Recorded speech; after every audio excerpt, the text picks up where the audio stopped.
Hi friends, स्वागत है आपका अपने यूट्यूब चैनल द वैदिक आईक्यू में। और आज से हम लोग शुरू करने वाले हैं इग्नो BHIC 101 का पूरा कोर्स। ठीक है। और अगर आप चैनल पर पहली बार आए हैं तो प्लीज़ लाइक सब्सक्राइब कर लें और बेल आइकन को भी प्रेस कर लें। हम यहाँ पे आपको ना सिर्फ आपके हिस्ट्री का first year, second year, third year सारा कोर्स करवाएंगे कंप्लीट, साथ में मास्टर्स इन हिस्ट्री का भी पूरा कंप्लीट कराएंगे। और अगर आप किसी कॉम्पिटेटिव एग्जाम की भी तैयारी कर रहे हो तो उसके लिए भी हम आपको जीके, साइंस वगैरह जो रिक्वायरमेंट होती है वो सारा का सारा यहीं पे आपको मिल जाएगा। तो आपको किसी और चैनल पे जाने की ज़रूरत ही नहीं पड़ेगी। सारी रिक्वायरमेंट आपकी यहीं से पूरी हो जाएगी इन द कमिंग टाइम, है ना। तो पहला चैप्टर आपका क्या है? Geographical reasons and sources. ठीक। तो हम इस चैप्टर को दो पार्ट में पढ़ेंगे। काफ़ी लंबा चैप्टर है। मैं नहीं चाहता कि जल्दबाजी करें और आपको समझ में नहीं आए चीज़ें। आप चाहे एग्ज़ाम के पास भी देख रहे हो तो भी आप इसको थोड़ी सी स्पीड बढ़ा के देख लेना, 1.5 पे देख लेना, है ना। लेकिन आप देखो पूरा चैप्टर और चीज़ों को अच्छे से ग्रेस्प करो। ठीक। चलो ज़्यादा टाइम नहीं लेके चैप्टर स्टार्ट करते हैं। Geographical reasons. अचानक हिस्ट्री में ज्योग्राफी पढ़ने की क्या जरूरत पड़ गई? दिमाग में यही क्वेश्चन आ रहा होगा सबसे पहले, है ना। ज्योग्राफी कहाँ से घुसा दिया फिर से? तो देखो, हिस्ट्री और ज्योग्राफी को कभी भी अलग नहीं किया जा सकता। ठीक है। अगर आप किसी जगह के बारे में हिस्ट्री पढ़ रहे हो, है ना, फॉर एग्जाम्पल आप अपने ही देश के बारे में सोच के देखो ना यार, कि अगर आप इंडिया की हिस्ट्री पढ़ रहे हो तो इंडिया की हिस्ट्री जब आप पढ़ना चालू करते हो तो उसमें राजस्थान की भी हिस्ट्री आती है। तो फिर आपको राजस्थान के, जब वहाँ के राजा अलग अलग, कितने सारे राजा हुए, है ना। मेवाड़ के अलग थे, मारवाड़ के अलग थे, है ना, हड़ौती के अलग थे। अब आप बोलोगे सर ये कौन से एरिया थे, ये तो कभी नाम नहीं सुना हमने, लेकिन जो वहाँ के लोकल है वो तो जानते हैं।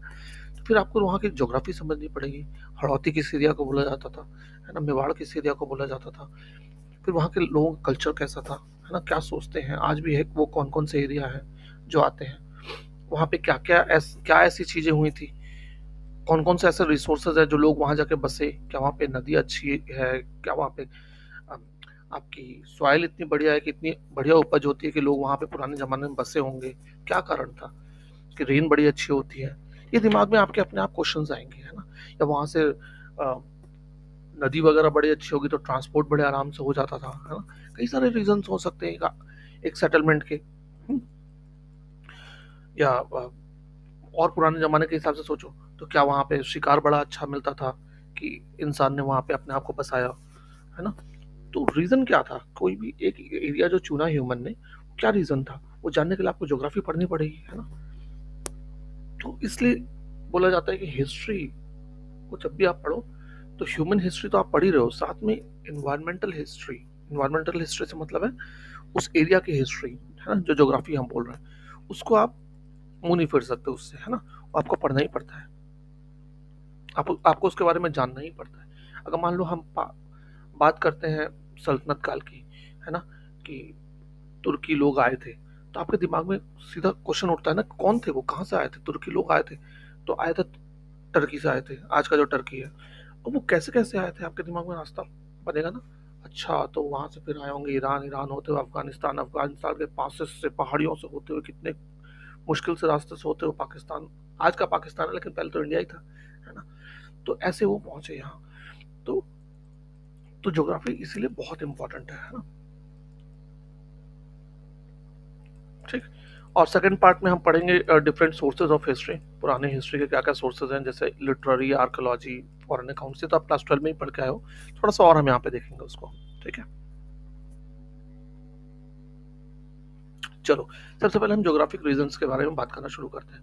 अब देखो, इंडिया को ना मेनली ब्रॉडली अगर हम क्लासीफाई करें ज्योग्राफी में तो तीन पार्ट में क्लासीफाई कर सकते हो आप। हिमालयंस, इंडो गैंजेटिक प्लेन्स और पेनिनसुलर इंडिया, है ना। तीन पार्ट में देखो है आपका यहाँ पे ड्राइंग। क्या है, ऊपर के जितने भी हैं सारे हिमालय में बसे हुए हैं। जम्मू कश्मीर हुआ आपका, हिमाचल हुआ, उत्तरांचल हुआ, है ना। ये सब आपके इस साइड में जितने भी हैं वो तो आपके कौन हो गए, हिमालय में हो गए। इस साइड में अगर आप जाकर देखो पूरा नॉर्थ ईस्ट हिमालय में है ना। तो कहीं ना कहीं हमें हिमालय रीजन को अलग से पढ़ना पड़ेगा, है ना।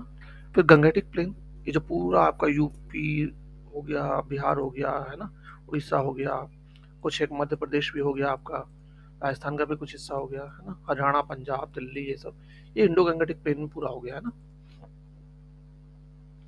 पंजाब एक्चुअली इंडस वैली वाले प्लेन में आता है। ठीक। तो कोई बात नहीं, हम इसको इंडो गैंगेटिक प्लेन में भी काउंट कर सकते हैं। फिर आपका पेनिनसुलर इंडिया, पूरा जो साउथ का एरिया है ना, ये पेनिनसुलर टाइप में बना देता है ना, ये देखो ये वाला, ये पूरा पेनिनसुलर टाइप में बनता है ना। तो ये वाला पेनिनसुलर इंडिया हो गया। तो इस तरीके से हमने उसको 3 हिस्सों में बांटा हुआ है ताकि हम आराम से इसको पढ़ सकें। ठीक। अब हिमालयस के बारे में आप जानते हो कि ये यंगेस्ट फोल्ड माउंटेन्स है पृथ्वी पे, सबसे यंगेस्ट माउंटेन यही है। हाँ, fold mountains, youngest fold mountains है।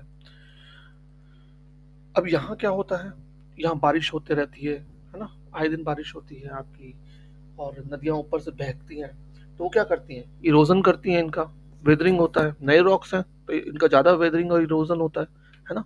और वो क्या बनता है फिर, वो एलुवियम में बनता है, और वो सारा का सारा आके कहाँ बसता है, कौन लाती है, कौन कौन नदियाँ लाती है, इंडस गंगा ब्रह्मपुत्र ला करके नीचे के एरियाज में डाल देती है। ठीक। अब नीचे के एरिया में लाकर डालेंगे तो ऑब्वियस सी बात है वो वाला एरिया कितना फर्टाइल हो जाएगा, आप समझ ही सकते हो। इसीलिए आपका जो फर्स्ट सिविलाइजेशन इवॉल्व हुई वो कहाँ हुई, इंडस प्लेन में ही हुई, है ना। और गंगा प्लेन आप जानते ही हो कितने हजार सालों से आज तक सस्टेन कर रहा है ना, लगभग लगभग 1000 BC से कंटिन्यूअस यहाँ पे लोग रह ही रहे हैं। फॉर एग्जाम्पल आपको अब इंडो गैंगेटिक प्लेन में जो बनारस है उसको बोला जाता है हजारों साल से बनारस, जब से बनारस बना है तब से कभी उजड़ा नहीं है, वहाँ लोग रहते ही आए हैं हमेशा से बनारस में। ठीक है। ऐसे ही नॉर्दर्न प्लेन्स की बात करें अगर हम, नॉर्दर्न प्लेन और पेनिनसुलर इंडिया जो है वो कैसे बटा हुआ है, बीच में सेंट्रल इंडिया का एरिया पड़ता है ना। सेंट्रल इंडिया में कौन सा है, आपका गुजरात से लेकर के उड़ीसा तक के एरिया को हम कहते हैं, ठीक है, सेंट्रल इंडिया। इसमें आप देख लो तो पूरे राजस्थान में अरावली हिल्स हैं, ठीक, जो कि सेपरेट करते हैं किसको, पेनिनसुला, इंडियन पेनिनसुला को इंडस प्लेन से। ठीक। यहाँ पे दे रखा है क्या, सॉरी, नीचे की तरफ में ये देखो अरावली, ये देख लो अरावली रेंज, ये पूरी की पूरी अरावली रेंज है। तो ये वाला एरिया पूरा कहीं ना कहीं इंडस प्लेन बोला जाता है, क्योंकि इंडस नदी इधर बहती थी, ये देख लो इंडस नदी बह के आ रही है, ये वाली, ये डॉट डॉट डॉट डॉट वाली इंडस नदी बह रही है, ये वाली, ये सारी की सारी, है ना। तो इंडस नदी का ही प्लेन था ये पूरा का पूरा, लेफ्ट राइट दोनों। और ये जो आपका है अरावली हिल्स, ये कहीं ना कहीं इसको अलग कर रहा है कैसे, इंडो गैंगेटिक प्लेन से, है ना, इसीलिए बोल रहा है ये।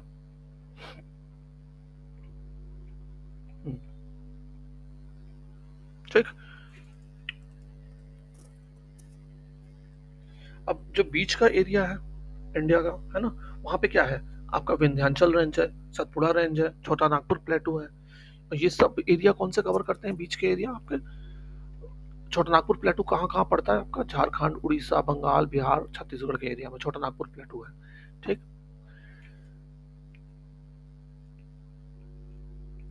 फिर पेनिनसुला के साउदर्न एंड में, है ना, सेंट्रल इंडिया का साउदर्न एंड जो है वो पेनिनसुलर इंडिया कहलाता है। अब यहाँ पे कौन कौन सी मेजर नदियां बहती हैं, दो टाइप की नदियां बहती हैं यहाँ पे, एक जो बे ऑफ बंगाल की तरफ बहती है और एक आपकी अरेबियन सी की तरफ बहती है। बे ऑफ बंगाल की तरफ कौन कौन सी नदियां बह रही है, महानदी, गोदावरी, कृष्णा, कावेरी नदियां, है ना। और ये भी खूब फर्टाइल लाती हैं, खूब फर्टिलिटी लेके जाती हैं अलुवल प्लेन्स में अपने। ठीक है। इसलिए यहाँ पे भी खूब सिविलाइजेशंस ग्रो हुई हैं इन नदियों के किनारे में। ठीक। फिर मैंने आपको बताया अरेबियन सी की तरफ भी जाती है नदियाँ, तो मेनली नर्मदा और ताप्ती नदी जाती है, जो मेजर नदी है सेंट्रल इंडिया में ना, और वो अरेबियन सी की तरफ जाती है। वो भी सेम आपका खूब अलूवियल अपना एरिया फैलाती है अपने एरिया में। और महाराष्ट्र में जो ब्लैक सॉइल पाई जाती है वो बहुत रिच होती है मिनरल्स में, है ना। और खास करके कॉटन वगैरह तो बहुत ही बेहतरीन तरीके से यहाँ उगाया जाता है, कॉटन, मिलेट्स, पीनट और ऑयल सीड्स वगैरह। ठीक है। जो अर्ली फार्मिंग कल्चर था, चारकोलेथिक कल्चर, वो वेस्टर्न और सेंट्रल इंडिया में ही इमर्ज हुआ था कहीं ना कहीं। ठीक। अभी और भी बहुत सारी इंटरेस्टिंग बातें पढ़ोगे, थोड़ा सा ज्योग्राफी था ये, पढ़ना है तो पढ़ना ही है यार, क्या करोगे। अब हम और भी हिमालयस को भी थोड़ा सा और पढ़ते हैं डिटेल में। ठीक। हिमालय को भी बांट के आप देखो, ईस्टर्न, वेस्टर्न और सेंट्रल हिमालयस हो जाएगा, है ना। ईस्टर्न हिमालयस में पूरा नॉर्थ ईस्ट हो गया, वेस्टर्न हिमालयस में आपका आ, ये जम्मू कश्मीर वाला एरिया हो गया, जम्मू कश्मीर और हिमाचल, उत्तरांचल, फिर पाकिस्तान वाला एरिया हो गया, है ना। और मिड का जो हो गया, सेंट्रल वाला कौन सा हो गया, ये आपका जो नेपाल वाला हो गया, भूटान वाला हो गया, है ना, वो वाला एरिया, तिब्बत वाला एरिया हो गया। ठीक है। अब आप देखो ईस्ट का जो है ना, वो नॉर्थ से साउथ की तरफ हिमालय चलता है, नॉर्थ से साउथ की तरफ है हमारा, है एकदम घेरा हुआ है हमारा, एकदम परपेंडिकुलर है इस साइड में। ठीक। अब ये वाला जो एरिया है ना, इस एरिया में मतलब आना जाना बहुत मुश्किल है, यहाँ से इंडिया से चाइना जाना बहुत मुश्किल है इस एरियाज में। लेकिन ऐसा नहीं है कि इतना रफ टेरेन होने के बावजूद भी साउथ ईस्ट एशिया से और साउथ चाइना से बहुत हमारा कल्चरल एक्सचेंज रहा है इस एरिया में, बहुत ज़्यादा रहा है, हम नहीं कह सकते कि नहीं रहा है। ठीक। फिर अगर हम सेंट्रल की बात करें, सेंट्रल हिमालय की बात करो, भूटान से लेकर चित्राल तक है वो, तो ये वाला एरिया हमें कहाँ से कनेक्ट करता है, तिब्बत के साथ कनेक्ट करता है, बहुत सारे पासेस हैं यहाँ पे, है ना। फिर आपका आता है हिंदू कुश का एरिया, ये वाला पाकिस्तान की तरफ का एरिया, है ना। ये वाला आपका पूरा का पूरा कहाँ कहाँ कवर करता है, ये एरिया आपका नॉर्दर्न इंडिया से लेकर के, एकदम टॉप का नॉर्दर्न इंडिया से लेकर के अफगानिस्तान तक जाता है, जिसमें एंशंट गंधार भी था, गंधर्व एरिया था ना इंडिया का, वो भी उसी में आता है। ठीक है। अगर आप देखो तो जो अफगानिस्तान का कल्चर है ना, तो वेस्टर्न अफगानिस्तान का कहीं ना कहीं इन्फ्लुएंस इंडिया के साथ था, है ना। नहीं, ईस्टर्न अफगानिस्तान का, साउथ ईस्ट अफगानिस्तान इंडिया के साथ ज्यादा था उसका कल्चरल इन्फ्लुएंस, जबकि वेस्टर्न अफगानिस्तान का कल्चरल इन्फ्लुएंस किसके साथ था, अफगान उसके साथ, ईरान के साथ था, ईरान के साथ है। ठीक है। अब यहीं पे मेजर पासेस हैं, है ना, और इसी एरिया में कहीं ना कहीं आप जानते हो कि न्यूलॉथिक एज से ही लोग रह रहे हैं। हम्म। यहाँ पे खाइबर पास है, और भी बहुत सारे इंपॉर्टेंट पासेस हैं, काबुल नदी है जो कि इंडिया को लिंक करती थी सेंट्रल इंडिया से, है ना। और यहीं पे एक इम्पॉर्टेंट साइट भी है, शोरतुगाई की साइट, जो कि इंडस वैली सिविलाइजेशन से संबंधित है, हड़प्पन सिविलाइजेशन से, है ना, जो कि एक माना जाता है कि एक ट्रेडिंग पोस्ट था, जहाँ पे ट्रेड होता है, ट्रेडिंग सेंटर तरीके से था एक। ठीक। शोरतुगाई। वैसे ही काबुल कंधार वगैरह जो शहर बसे हुए हैं, ये जो इंडिया से ट्रेड रूट जाता था, है ना, ईरान की तरफ, सेंट्रल एशिया की तरफ, उस रूट पे बसे हुए हैं काबुल और कंधार वगैरह। ठीक है। साथ में आप जानते हो इंडिया और सेंट्रल एशिया का जो रिलेशन है ना, इंडिया सेंट्रल इंडिया को ज्वाइन करने वाले बहुत सारे पासेस हैं यहाँ पे, गोमल पास, बोलन पास, खैबर पास, है ना। और इन्हीं रूट्स के थ्रू ट्रेड भी होता था, इन्वेडर्स भी आते थे, है ना। बहुत सारा कल्चरल इन्फ्लुएंस भी इंडिया में आया इसी थ्रू, जैसे ग्रीक्स आए, शाक्स आए, कुशान्स आए, हुन्स भी आए, है ना। ये लोग इंडिया ही आए थे इन्हीं के थ्रू। यहाँ तक कि बुद्धिज्म भी इंडिया से इसी रूट के थ्रू बाहर गया, है ना। तो इनके बहुत इंपॉर्टेंट है, आप देख रहे हो मतलब ज्योग्राफी का कितना इंपॉर्टेंस है आपके लाइफ में, एज अ हिस्ट्री के स्टूडेंट होते हुए भी, है ना, आपको ये सारी चीजें पता होनी चाहिए। अभी तो और भी बहुत सारी चीजें हैं। फिर इंडस प्लेन की बात करें हम, है ना, तो इंडस जो नदी थी वो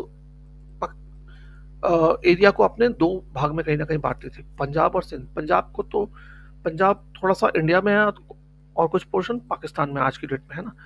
और पंजाब का लिटरल मीनिंग क्या था, लैंड ऑफ 5 रिवर्स। कौन कौन सी 5 नदी है, रवि, ब्यास, चेनाब, झेलम, सतलज वगैरह, है ना। और इन ये 5 नदियां और इनके ट्रिब्यूटरीज मिला के पूरा एरिया बनाती है, और ये इतना फर्टाइल एरिया कि इसको bread basket of the continent बोला जाता है ना। लोअर इंडस वैली डेल्टा में कौन सा था एरिया पड़ता था, सिंध का एरिया पड़ता था, है ना। और सिंध में भी आप जानते हो लार्ज क्वांटिटी ऑफ राइस और व्हीट होता है। ठीक है। और कहीं ना कहीं सिंध के एरिया में ही दो एरिया में ही आपकी जो थी हड़प्पा और मोहनजोदड़ो की सिविलाइजेशन पनपी, है ना, पंजाब सिंध दोनों के एरिया में। हड़प्पा जो था पंजाब में था, और मोहनजोदड़ो आपके सिंध में थी, है ना। ये दोनों मेजर सेंटर जो थे इंडियन सिविलाइजेशन के, वो आपकी कहीं ना कहीं किस एरिया में थे, इंडस प्लेन में थे। ठीक। गंगेटिक प्लेन की बात करें अगर हम, गंगेटिक प्लेन की अगर बात करें तो क्या है गंगेटिक प्लेन में आपका, गंगेटिक प्लेन को भी 3 पार्ट में बांटा जा सकता है, अपर, मिडिल, लोअर। अपर पार्ट में आपका हो गया वेस्ट यूपी का पार्ट हो गया, है ना, वेस्टर्न और सेंट्रल यूपी, दोआब तक, जो कि आपका कहाँ है, प्रयागराज तक आज का जो है ना। अब आप जानते हो ये एरिया मतलब यहाँ पे कॉन्फ्लिक्ट भी बहुत रहा, बहुत सारा कल्चरल सिंथेसिस भी रहा यहाँ पे। आपके कुशान्स की भी कैपिटल थी, मथुरा तो कुशान की कैपिटल थी, है ना। कुशान्स की 2 कैपिटल थी, एक थी पेशावर, एक थी आपकी मथुरा। तो आप देखो कितना ज़्यादा कल्चरल एक्सचेंज हुआ होगा, है ना? जब वो कैपिटल बन गई तो कितना कल्चरल एक्सचेंज रहा होगा। साथ ही साथ दिल्ली वगैरह तो हमेशा से कैपिटल रही है, आप जानती ही हो। तो दिल्ली, आगरा वगैरह है ना, मिडिल हिस्ट्री अगर हम देखें तो कितना सारा इस एरिया में हमने देखा है, बहुत सारी चीज़ें, है ना? कॉन्फ्लिक्ट भी बहुत देखा है हमने। आपका मुगल्स का भी कॉन्फ्लिक्ट रहा दूसरों के साथ, है ना? तो हिंदू मुस्लिम्स का कॉन्फ्लिक्ट हमने बहुत देखा है इस एरिया में, खास करके मिडेवल एरा में, है ना? जब आप मोहम्मद गजनी, मोहम्मद गौरी वगैरह आते हैं अटैक करने के लिए इंडिया में, तो बहुत लूटपाट हमने इस एरिया में देखी है, और बहुत सारा फिर कल्चरल सिंथेसिस भी हमने देखा। जब बहुत सारे लोग यहीं रह गए, फिर धीरे धीरे इस्लाम फैला, तो बहुत सारा कल्चरल सिंथेसिस हमने इस एरिया में देखा, है ना? इसी एरिया में हम देखते हैं कि पेंटेड ग्रेवेयर कल्चर भी पनपता है ना, और लेटर वैदिक पीरियड की भी एक्टिविटीज बहुत सारी हमें यहाँ देखने को मिलती है। यहाँ तक कि हड़प्पन कल्चर का भी एक्सटेंशन इस एरिया में है ना? और जो हड़प्पा धीरे धीरे बाद में लोग ईस्ट की तरफ बढ़ना चालू हो गए थे, तो वो इसी एरिया में कहीं ना कहीं आके सेटल होना शुरू हुए थे। फिर आता है मिडिल गंगा का पार्ट। मिडिल गंगा का पार्ट आपका है यूपी बिहार, ईस्टर्न यूपी और बिहार का एरिया, है ना? और हम जानते हैं इस एरिया में तो मतलब बड़े बड़े सेंटर रहे हैं ना, महाजनपद रहे हैं, जैसे कौशल, काशी, मगध वगैरह यही थे, है ना? और ये एरिया मतलब मेन सेंटर रहा है, अर्बन सेंटर रहा है पुराने जमाने में, है ना? एंशियंट इंडिया में 6th सेंचुरी बीसी के आसपास में यहीं पे आपका बुद्धिज्म उभरा, यहीं पे आपका जैनिज्म उभरा। इवन गुप्त पीरियड भी का भी पॉलिटिकल सेंटर यही एरिया था पूरा। तो एरिया बहुत ज़्यादा पावरफुल एरिया माना जाता था, मिडिल गंगा प्लेन, है ना? फिर आपका लोअर गंगा प्लेन कौन सा है? बंगाल का प्रोविंस है। बंगाल का प्रोविंस आज के डेट में हम सिर्फ बंगाल को मानते हैं, लेकिन पहले कौन सा था? पूरा का पूरा बांग्लादेश जो आज का है, वो पूरा का पूरा बंगाल एरिया में आता था, और आपका असम वगैरह को भी पूरा बंगाली मानते थे, है ना? लेकिन चलो कोई बात नहीं, अब हम इसको अपना बंगाल, आज का बंगाल भी हम देखें तो वहां गंगा तो जाती ही जाती है, साथ में ब्रह्मपुत्र अभी दबा करके एलुवियल लाती है। इसके कारण से क्या, ये एरिया बहुत ज्यादा फर्टाइल है, एक्सेसिव फर्टाइल है ना? आज भी अंग्रेजों ने भी इसी एरिया में आया सबसे पहले, कलकत्ता, उन्होंने कलकत्ता को अपने कैपिटल बना रखा था, याद है ना आपको? और अ, अंग्रेज देखो कितना ज्यादा उन्होंने कमाया, यहाँ से बहुत ज्यादा कमाया, उसी कलकत्ता की वजह से ही, कहीं ना कहीं बंगाल पे पावर की वजह से ही वो इंडिया में कब्जा करने में मतलब सफल हो पाए थे, है ना? बात करें हम eastern, western and central India के बारे में अब, तो हमें क्या देखने को मिलता है ईस्टर्न इंडिया में? आपका क्या है ईस्ट में? नहीं, पहले हम सेंट्रल इंडिया की बात करते हैं, ठीक है? फिर बाद में हम देखेंगे सेंट्रल इंडिया का आपका एरिया कौन सा आता है। आप सेंट्रल इंडिया का आपका मेनली एरिया वही है, Madhya Pradesh, Chhattisgarh, southern Bihar, western Orissa, eastern Madhya Pradesh, ये सब एरिया है ना? और यहाँ पे कहीं ना कहीं ट्राइबल बेल्ट है ये पूरी की पूरी, आप देखोगे तो, है ना? साथ में जो आपका मालवा का एरिया है वो बहुत ज्यादा फर्टाइल है, ठीक? बहुत फर्टाइल एरिया मालवा का। और जो चालकोलिथिक सेटलमेंट के, यहाँ पे हमें बहुत सारे चालकोलिथिक सेटलमेंट मिलते हैं मालवा के एरिया में, ठीक? और और ये कहीं ना कहीं ब्रिज का काम करता था हड़प्पन और चालकोलिथिक कम्युनिटी के बीच में, है ना? और नॉर्दर्न डेक्कन के बीच में, ठीक? अब हड़प्पन से एक तरफ थे, है ना? वो तो एकदम डेवलप्ड कल्चर था। फिर मालवा की तरफ में चालकोलिथिक कल्चर के लोग थे। फिर नॉर्दर्न डेक्कन की तरफ में और भी दूसरे कल्चर के लोग थे, है ना? वहाँ पे और प्रिमिटिव था उस समय, ठीक? तो ये जो ट्राइबल बेल्ट का एरिया के बारे में हमने पढ़ा, मध्य प्रदेश, छत्तीसगढ़, बिहार, वेस्ट उड़ीसा, ईस्टर्न मध्य प्रदेश वगैरह, तो इनका कहीं ना कहीं इंटीग्रेशन होने लग गया मेन सोसाइटी में। कब? गुप्त पीरियड के टाइम पे एज अ पीजेंट के तरह इनको इंटीग्रेशन चालू हो गया था मेन सोसाइटी में, है ना? फिर अगर आप देखो वेस्टर्न इंडिया की तरफ में, तो गुजरात है आपका वेस्टर्न इंडिया में, है ना? और गुजरात को भी आप 3 डिवीजन में बांट सकते हो, सौराष्ट्र, अनर्ता जिसको हम नॉर्दर्न गुजरात बोलते हैं, और लता सदर्न गुजरात, ठीक है? सेंट्रल गुजरात का जो एरिया है वो पेनिनसुलर टाइप में, ठीक है? उसको काठियावाड़ बोलते हैं, ठीक है? फिर दूसरी तरफ रण ऑफ कच्छ है। अब रण ऑफ कच्छ ना वैसे तो सूखा हुआ है, लेकिन जब मानसून का टाइम आता है वहां पे, और जो नदियां जाती हैं लेकर के एलुवियल वगैरह, उससे वो स्वाम्प बन जाता है, मतलब एकदम दलदल का एरिया बन जाता है। ठीक है। गुजरात ऐसा अपीयर होता है कि एकदम आइसोलेशन का एरिया है कहीं ना कहीं, है ना, पहले जमाने में एकदम कोने में जाकर के बसा हुआ है, लेकिन ऐसा है नहीं। आप देखोगे बहुत सारी हड़प्पन जो सेटलमेंट्स थी वो यहाँ पे पाई गई है, लोथल वगैरह, है ना। और क्योंकि सी इसके इतना पास है, तो ये लोग ना हमेशा से ही कोस्टल और एक्सटर्नल ट्रेड में बहुत एक्टिव रहे हैं, आज भी हैं। ठीक। और अगर ईस्ट की बात आप करो, तो ईस्ट में हम कहाँ तक पढ़ चुके हैं, बंगाल तक पढ़ चुके हैं। अब उड़ीसा की बात करो आप, ईस्टर्न कोस्ट पे उड़ीसा भी आता है। तो उड़ीसा अपने आप का अपना अलग सोशियो कल्चरल डेवलपमेंट करने लग गया था, कब से? फर्स्ट मिलेनियम बीसी से ही, मतलब फर्स्ट 1000 कॉमन एरा से ही वो अपना अलग कल्चरल आइडेंटिटी बनाना शुरू कर दिया था, 1000 एडी से। ठीक। पेनिनसुलर इंडिया की बात करें अगर हम, अब पेनिनसुलर इंडिया में आपका कौन सा एरिया आ जाता है? महाराष्ट्र, आंध्र, तेलंगाना, कर्नाटका। ठीक है, ये पेनिनसुलर इंडिया है आपका। अब पेनिनसुलर इंडिया में अगर आप लोगों की बात करोगे किस तरीके से सेटल हुए थे, तो आप पाते हो न्योलिथिक सेटलर्स बहुत सारे थे साउथ वेस्ट आंध्रा में, है ना। वो इनिशियली पेस्टोरलिज्म को अडेप्ट करते हैं। ठीक। वहीं आप देखते हो चारकोलिथिक कम्युनिटी पाई जाती है नॉर्दर्न डेक्कन में, जो कि एग्रीकल्चर पे रिलाई करते थे। ठीक।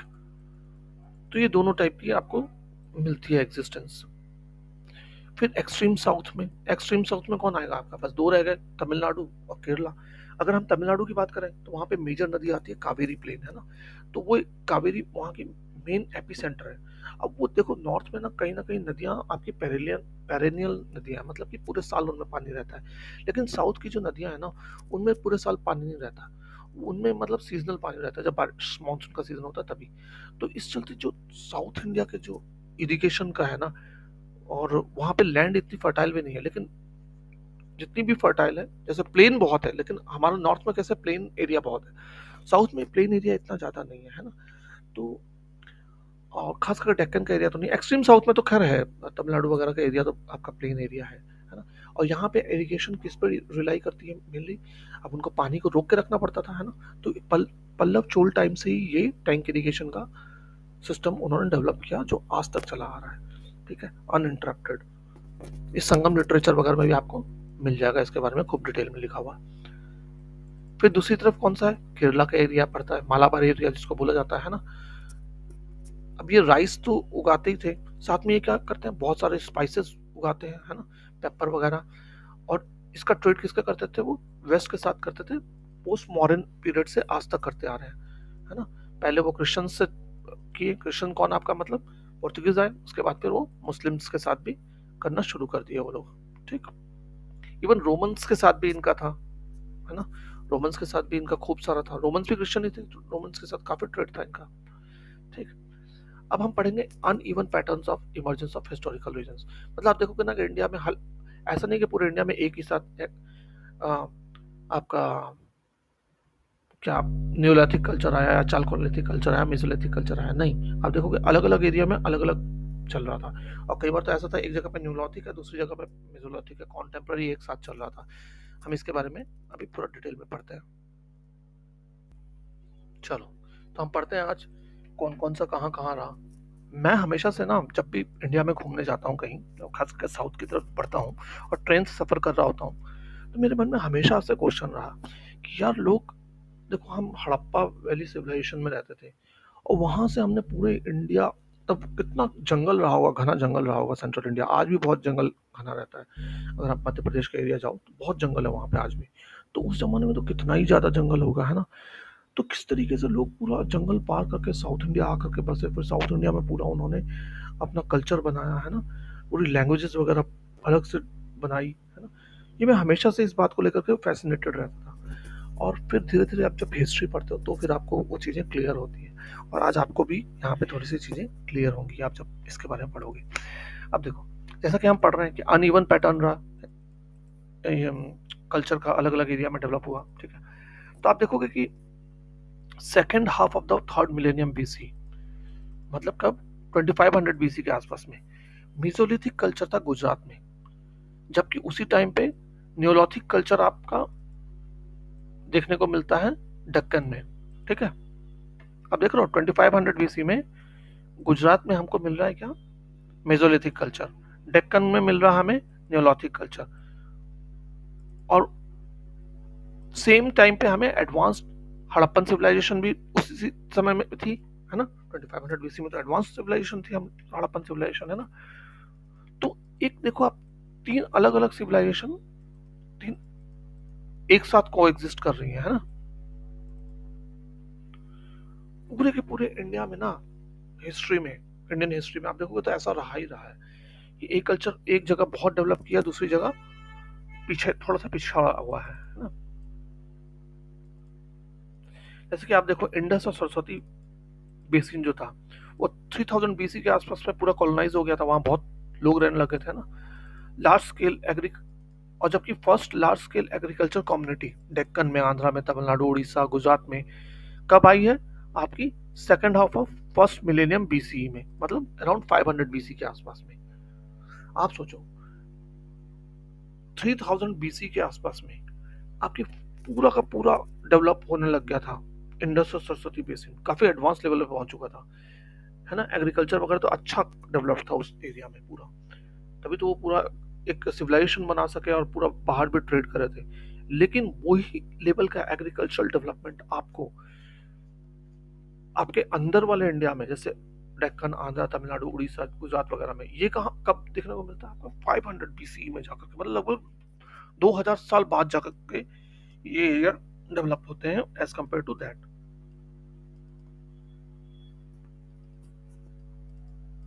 है ना। और गंगेटिक नॉर्थ की बात करोगे, आपका कोई सिर्फ नॉर्थ में क्या चल रहा था। अब नॉर्थ में तो कहीं ना कहीं वो इतना ज्यादा फर्टाइल एरिया था गंगा का कि कहीं ना कहीं लोग बहुत तेजी से वहां सेटल हुए, है ना। लेकिन अगर आप उसको कंपेयर करोगे सेंट्रल इंडिया के थ्रू, है ना, तो फिर बहुत अंतर देखने को मिलेगा आपको। सेंट्रल इंडिया में कहीं ना कहीं आइसोलेशन का टाइम चल रहा था, जब नॉर्थ इंडिया का जो एरिया था वो जनपद महाजनपद एरिया में कन्वर्ट हो रहा था वो, है ना।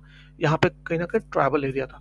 तो इस तरीके का आपको ना अनइवन हर जगह मिलेगा इंडिया में देखने को हिस्ट्री में, ठीक है, कि एक एरिया तो काफी डेवलप्ड हो रहा है और दूसरा एरिया कहीं ना कहीं काफी पिछड़ा हुआ, ठीक है।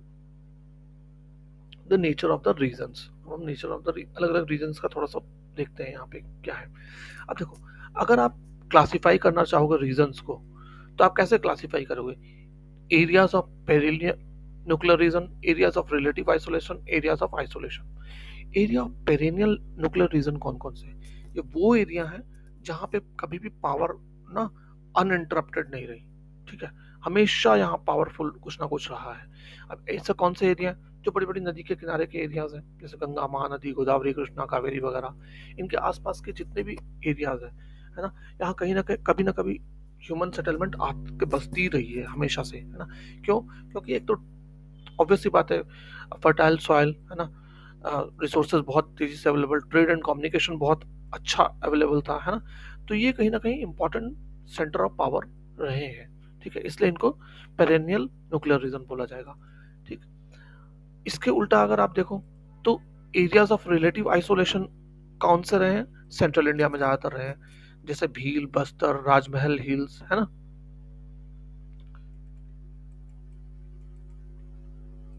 यहाँ पे थोड़ा सा आइसोलेशन रहा है एज कंपेयर टू पेरेनियल के रीजन के कंपैरिजन में ना।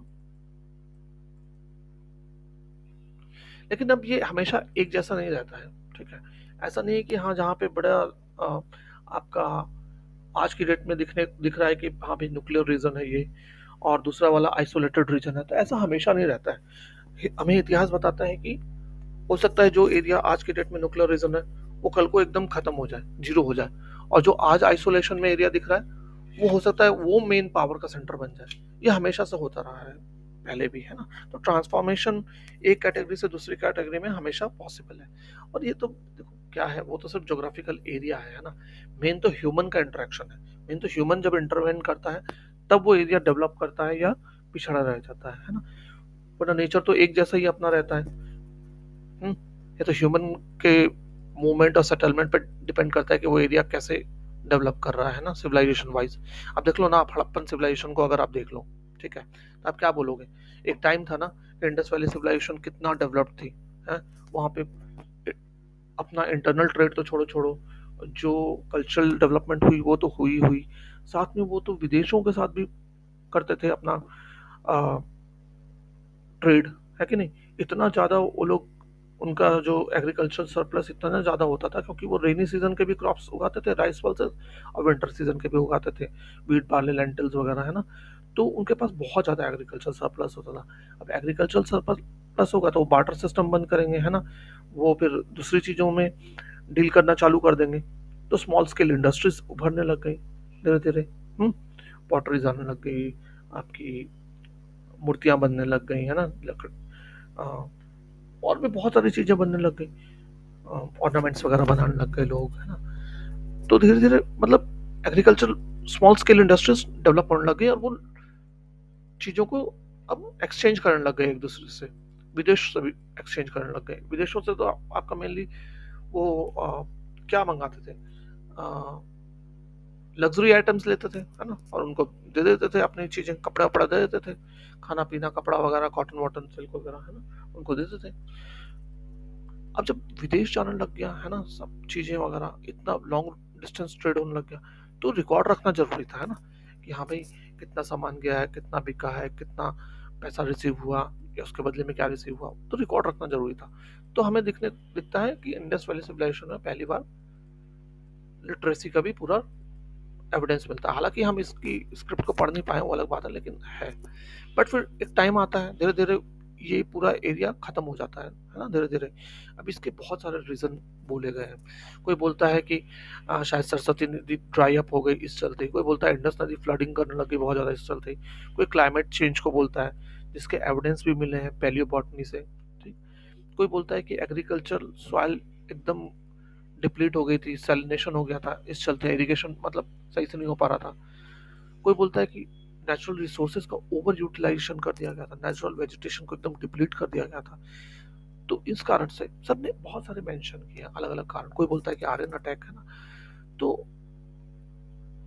एक मत होना अभी मुश्किल हो रखा है, लेकिन हाँ, लोग बोल, ओवरऑल स्कॉलर्स ने माना है कि हाँ भाई, कहीं ना कहीं इकोलॉजिकल इम्बैलेंस एक मेजर कारण था जिस वजह से इंडस वैली सिविलाइजेशन का अंत हुआ, है ना?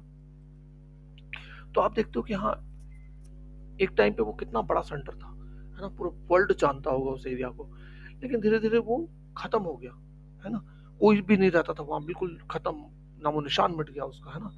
वो तो अंग्रेज आए, ढूंढा उन्होंने, अंग्रेज क्या मतलब, हमने भी ढूंढा, लेकिन काफी सालों तक मतलब उसके कोई जानता भी नहीं था, लगभग लगभग 2-3 हजार साल तक तो उसको कोई जानता भी नहीं था, 3-4 हजार साल तक तो वो मिट्टी में मिल गया था।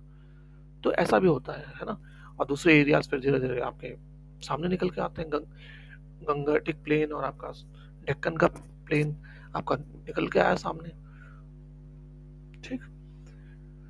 तो ये था आपका पूरा टॉपिक्स। अब हम सोर्सेज ऑफ एंशंट हिस्ट्री अगले लेक्चर में, अगले वीडियो में करेंगे, क्योंकि वरना बहुत लंबा हो जाएगा और आपको बोरिंग भी लगेगा, और मैं नहीं चाहता कि आप बोर फील करें। और अगर ज़्यादा लंबा हो जाता है, पढ़ने का ही मन नहीं करता, हम भी पढ़ते थे तो हमें पता है अपना, ठीक है। हिस्ट्री वैसे ही बोरिंग लगती है कईयों को, तो और बोरिंग नहीं करते। लेकिन आपने हिस्ट्री ली है तो आप मन लगा के पढ़ो, 2 बार वीडियो सुन लो, आपको पूरा ये कंसेप्ट क्लियर हो जाएगा, ठीक है। बुक जरूर पढ़ लेना एक बार, बेस्ट चीज़ है बुक पढ़ना, ठीक। मैं हमेशा रिकमेंड करता हूँ बुक जरूर पढ़ लिया करो। टाइम नहीं है तो कोई बात नहीं, फिर तो एग्जाम के टाइम पे तो आप ये भी चला सकते हो। चलो, मिलते हैं नेक्स्ट वीडियो में। Thanks for watching. जय हिंद।